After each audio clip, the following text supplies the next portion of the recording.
1994, some of you remember 1994. Some of you weren't even born then. There was a commercial, a very popular commercial, that was trying to sell a breakfast cereal called Oatmeal Crisp. And it featured an actor playing the role of a rather cantankerous Scotsman who was trying to figure out what this thing was. And this series of commercials always ended with the same thing. He would look at the camera and he'd say this: "It's a bonny cereal, but it's not oatmeal."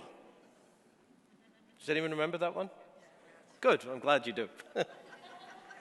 Well, there were two reasons I knew this guy was a fake. His accent was terrible. It was almost as bad as the character Scotty from Star Trek. The second reason I knew he was a fake is because no self-respecting Scot would ever refer to boiled, whatever that stuff is, as oatmeal, boiled oats. We call it porridge. And I grew up eating porridge. This is it was my favorite brand of porridge. Someone asked me, "Can you get this brand in Canada?" Yes, at Pete's Boutique. It's not a commercial. And my grandfather taught me how to make porridge because he used to make it in the army, and how to make it like the spoon should stand up on it, this was so much of my experience growing up in Scotland. It even says on the box, "The true taste of Scotland." Now, when I came to Canada in the early 80s, the first time I ever had porridge, do you know what I said? "It's not porridge." Because it was missing something essential, an essential ingredient, and that was salt. Canadians put sugar in their porridge. Oh, sorry, on their watery oatmeal. But porridge is meant to be salty, to have salt in it, because salt makes the difference. Salt makes an incredible difference to food. It brings it to life. It stops it from being bland and boring. And when Jesus says to his followers, "You are the salt of the earth," he's saying, don't be bland and boring. Let faith transform your life. Be different. Don't blend in to the people around you. But at the time of Jesus, although salt was used to season food, it was not the primary use of salt. Salt was primarily used as a preservative before the days of refrigeration. If you wanted to keep meat, you salted it. So you had salt fish and salt pork and salt everything. We even learned how to salt vegetables, right? We pickled them in a salty brine. And people have been doing that for centuries because salt was a way to stop food from going bad, to stop it from corrupting, to stop it from spoiling, to stop it from rotting. And when Jesus says to us, "You are the salt of the earth," he's saying, yeah, be different, don't blend in, let your faith change your life. But you have a job to do as a church to stop this world from corrupting, from going bad, from spoiling, from rotting. In the gospel today, Jesus also uses the image of light. Now, you don't need me to explain to you the purpose of light. The fact that it obliterates darkness is a common experience for all of us. Jesus says, "You are the light of the world," which means we're called through living our faith, not blending in, to reduce the darkness in our world. And there's a lot of darkness in our world. Together, these images, salt and light, are about making our faith impact this world here and now, to make this world a better place, to help this world to be a bit more like heaven. It's what Jesus called the kingdom of God. Now, I don't know what you think about when you hear the term kingdom of God. Sometimes we think, oh, that's where you go, hopefully, when you die, right? That's where you get your wings and play the harp. There's no wings and no harp. Anyway, that's a whole other homily. Okay, so We think of the kingdom of God as where we go when we die, but this is not primarily what Jesus meant. Certainly the fullness of God's kingdom is after this life, but Jesus said the kingdom of God is now. The kingdom of God is in your midst. It's here and now. You see, the term kingdom of God, it can be, the concept can be loosely translated in another way by saying the kingdom of God means the rule of God, or the reign of God. Imagine what the world would be like if God actually ruled in our hearts.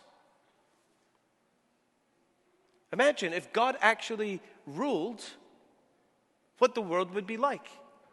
It would be a place of justice and peace and love and joy, all of these things.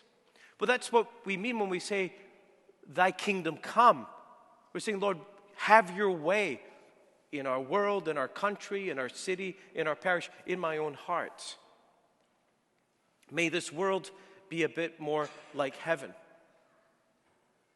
And God's response is, yes, I've got a plan for that. It's called mobilizing the church to stand up and be what it's meant to be salt and light to impact this world. But you see, if we don't get this right, the gospel and the church can become distorted. If we simply think of the kingdom of God as otherworldly, as where you go when you die, then we tend to reduce Christianity to be all about getting into heaven when you die. Now, don't get me wrong. I think getting into heaven when you die is a pretty good thing. But it's not the whole story of the Christian faith. This forgetting of the present kingdom to build the kingdom is a distortion that can lead to a failure in the church to play its role. It can lead to a failure of ourselves to play a role in transforming this present world. It can lead sometimes to religious faith being co-opted by powerful elites who seek to maintain the status quo and justify and maintain systems of injustice. Sometimes religious leaders have collaborated in this as well. Some of the greatest critics of religious faith in Christianity have identified this. I think of the words of Karl Marx, who was no friend of religion, who said this: religion is the sigh of the oppressed creature, the heart of a heartless world, and the soul of soulless conditions. I'm thinking he must have had a bad experience of Sunday school. And then his famous line, it is the opium of the people. It's something that's fed to people to allow us to maintain forms of injustice. When religion is simply about getting to heaven when we die, we can be guilty of what many atheists accuse us of. If you look at what many atheists say about religious faith, they say, look, underneath all of your good works and all of your piety, it's just basic selfishness. Because you're just doing it to get something. You're doing it to get into heaven. Whereas when I, as an atheist, care for the poor, I just do it because I'm a loving person, unlike you Christians who just want to get to heaven. You see the reasoning? And when we allow this distortion to take place, we make ourselves vulnerable to those accusations. However, there is also another distortion. It is when the opposite takes place, when we focus primarily on what is called the social gospel, and we ignore the spiritual and eternal dimension of our faith. There is eternity, and God desires all of us to live for eternity and in eternity. When the gospel simply becomes about what we do in this world, the church basically becomes an NGO, a non-governmental organization. Faith becomes ideology. We're simply another organization doing good things. No one's arguing that these things are not good things. But it's not the church. It's not oatmeal. You see, the gospel of Jesus Christ is about the here and the hereafter. It's about both. If we make it about one or the other, we distort the gospel, and when the connection between the here and the hereafter is severed, we render the church irrelevant. You see, Jesus tells us that our good works are to be done in a visible way. They are not to be hidden. He says, do not put your light under a bushel basket, but let your good deeds be seen by others. Now, you might say, well, wait a minute. Isn't there another place where Jesus says the opposite? Isn't there a place in the gospel where he says, do your good works in secret, not to be seen by others? Do you remember that one? He does say that, doesn't he? Doesn't he say when you give alms, don't let your right hand know what your left hand is doing? Doesn't he say that? So, anyone confused? I want to explain to you the difference. There's 2 points here. Number one, in the English language, the word for you in singular and plural is the same. So I say you, I might just be speaking to you, but I can also say you, meaning all of you, right? When Jesus says, do not do your good deeds in front of others, the your is singular. When Jesus says, let your light shine, it's plural. So what he's saying is your individual acts of charity and kindness should be done in secret. You don't do those to be seen by others, but you, as the church, as the people of God, we are commanded to do them in a way in which they can be seen. The second reason, Jesus says, don't do your deeds to be seen by others in case they praise you.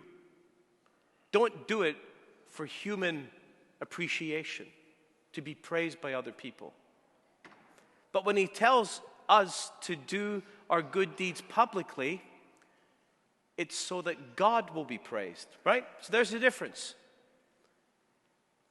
What it tells us is that as a church, we are called to corporate works of mercy, to corporately work in this present time, in the here and now, to make this world a better place so that God will be praised.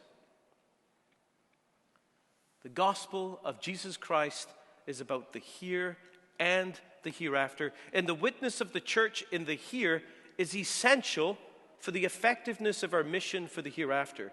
It's about our credibility. Now, as Catholics, because we've lived in a Christian culture for centuries, we tend to underestimate the importance of corporate witness. And so we lean in the church towards doing our good deeds in secret. I think of the work of St. Vincent de Paul Society. Is anyone here this morning who serves that ministry in our parish? See, St. Vincent de Paul are like undercover ninjas. They do amazing work. They are in our midst. Almost every single day, people from our parish go out and serve the poor. It happens in this parish. They do incredible work. It happens in every parish in our diocese, and it happens in dioceses all over Canada and all over the world. No one knows the collective impact of the work of St. Vincent de Paul or its magnitude, but it would be huge. It's one of our best-kept secrets. But no one outside of the church has heard of St. Vincent de Paul other than the poorest of the poor. Everyone knows about the Salvation Army, but no one knows about St. Vincent de Paul. But now we live in a non-Christian world, even an anti-Christian world, a world that sees the church more as an agent of injustice and evil than as salt and light. People focus almost exclusively on many real historical injustice, and some imagined and some exaggerated, but they forget that for hundreds of years, schools, hospitals, shelters, orphanages, food banks, and countless other agencies were all run and operated by churches, not by the government. That was the past. And we live in a new reality today. And so it's time for us together to be intentional about letting our light shine. And for this, we need to be on the firm foundation that our faith is about both the here and now and the hereafter. So regardless of whether we serve the poor in the myriad of outreach initiatives that we have in our parish, or whether we serve the cause of evangelization by being part of an Alpha team, we need to stand together with the conviction that we all serve the same cause. We serve the cause of Jesus, the cause of the kingdom. So here's what I'm asking each of us to do this week. I always like to give homework.